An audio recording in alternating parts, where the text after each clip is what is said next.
Hello mga kaulam, ako nga'y bagong ligo at ako'y kakain muna bago ako pumunta sa aking estudyante.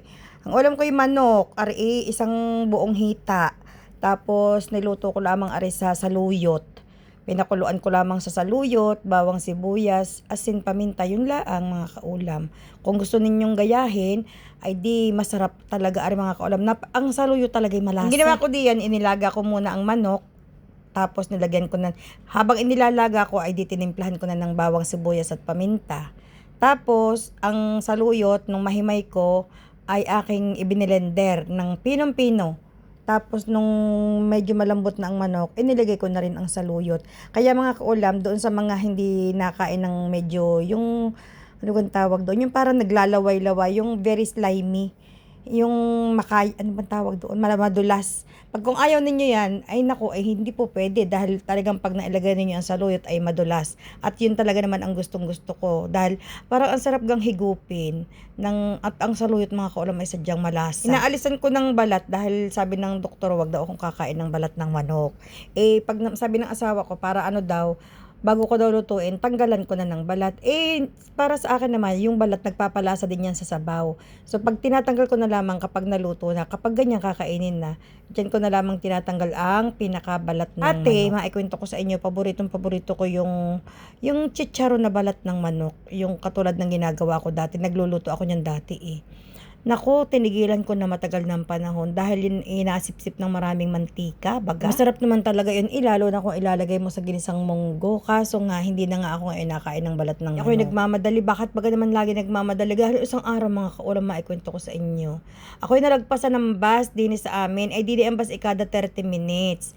Ay di ako'y gawa ng, kaya naman ako'y nalagpasan. Hindi dahil ako'y late nang bumaba, kundi dahil ang hirap tumawid. Pagbaba din sa bahay namin ay highway. Di ang hirap naman tumawid at ang daming sasakyan, na stuck tuloy ako sa sobrang pang-init. Tapos nung pagdating ko doon sa bus stop, nakalagpas na yung bus na sasakyan ko. Every 30 minutes yun. Kung maikwento ko sa inyo talaga naman, basang-basa ang likod ko ng pawis. Ang damit ko ay basang-basa. Buti na lamang mga kaulam nung sumunod na araw. Naalaala ko may nagregalo sa akin ng pranela. Ewan ko kung alam niyo yung pranela. Yung telang puti na ginagamit sa mga baby.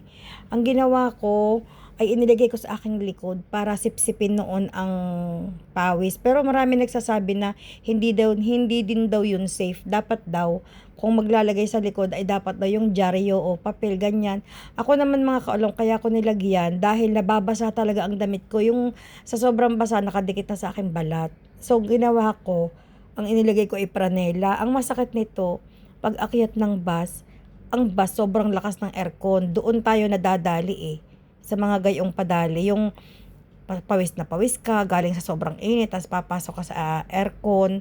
Doon talaga tayo nagkakasakit mga kaulang. Kaya mag-iingat tayong lahat. Ako hindi nahihiya pag akyat ko ng bus. Ang gagawin ko, hahawakan ko yung magkabilang dulo ng paranela sa aking likod.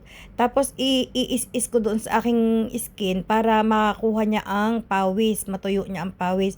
Tapos tinatanggal ko na rin, sa bus pala ang mga kaulam, tinatanggal ko na ang paranela. Dahil pagbaba ko naman doon sa pupuntahan ko, yun na yung building ng aking estudyante. Kaya hindi na ako maglalakad ng malayo. Bara talaga ang init ngayong taon na ito. Grabe, as in grabe. Ang problema pa nga, ginagawa yung area namin din. Hindi lamang ang building ang ginagawa din sa amin mga kaulam. Lahat ng area dito sa lugar namin ay binubungkal ang lupa at ang dami nilang nire-repair.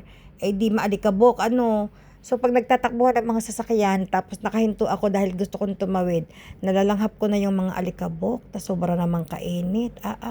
Kaya naman ang nangyaring ari sa buhay namin. Kahirap gawa ng, sabi nga ng asawa ko, tiis-tiis lang dahil lilipat na tayo doon sa kabilang building. Doon ay hindi ka na, wala nang maingay, hindi na malikabok.